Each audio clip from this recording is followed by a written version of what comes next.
ప్రత్యేకించి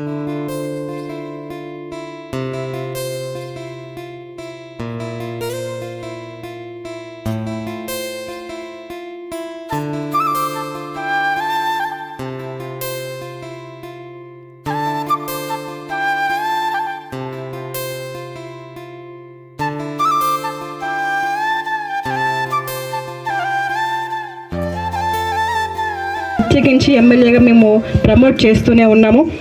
అయితే మన రాజమండ్రి మండలంలో ఇప్పటివరకు 11 కోట్ల రూపాయలు అన్నదాత సుఖీభవ పథకం కింద మన మండలంలో ప్రజలకి మేము అందించడం జరిగింది. కేవలం మన మండలం నుంచి 4 వ్యక్తులకు మాత్రమే పడవలసి ఉన్నది. అది కూడా వాళ్ళు ఆధార్ సీడింగో లేకపోతే వాళ్ళ పట్టా సరిగ్గా లేకపోవడము, ఇతర జియో ట్యాగింగ్ చేసుకోకపోవడం, ఇలాంటి చిన్న సమస్యల వల్ల 4 వ్యక్తులకి ఈ యొక్క అమౌంట్ పడలేదు. అది కూడా గ్రీవెన్స్ తీసుకోవడం జరిగింది. త్వరలోనే వాళ్ళ ఖాతాలో కూడా ఈ అన్నదాత సుఖీభవ పథకం అనేది మేము మంజూరు చేస్తాము.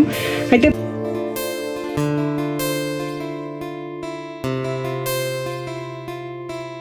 అలాగే పశు అనుసంధానం ఇక్కడ చూసాం. నాగరాజు గారు crops, trees and animals dairy కూడా ఇక్కడే వాళ్ళు పెట్టడం జరిగింది. అలాగే మనం ప్రకృతి పరంగా ఉన్నటువంటి కషాయంతోని, పేడతోని, ఆ మూత్రంతోనే ఇక్కడ చేయాలనేటువంటి ఉద్దేశం ఉంది. అలాగే కెమికల్ కొట్టకూడదు. ఈరోజు ముఖ్యమంత్రి గారు ప్రతిరోజు వారు తినేటువంటి ఆహారంలో రెగ్యులర్గా ఏపీసీఎన్ఎఫ్ వాళ్ళు నుండి వెళ్తుంది. అక్కడ సార్ వెంటనే ఇది ఎక్కడి నుండి వచ్చింది ప్రోడక్ట్ అంటే గూగుల్ ఫెన్సింగ్ కూడా జరిగినటువంటి ప్రోడక్ట్ ఇది ఎక్కడి నుండి వచ్చింది, ఏం వచ్చింది అనేటువంటిది డైలీ మానిటర్ చేస్తున్నారు. కాబట్టి ముఖ్యంగా మా అదృష్టం ఏంటంటే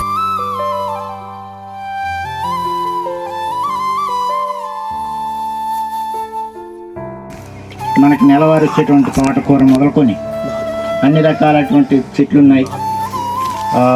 ప్రత్యేకంగా ఏంటంటే నా ఆలోచన పల్లెల్లో ఆదాయం పల్లెల్లో ఉండాలి, పట్టణాల్లో ఆదాయం పల్లెల్లోకి రావాలన్నది నా ఆలోచన.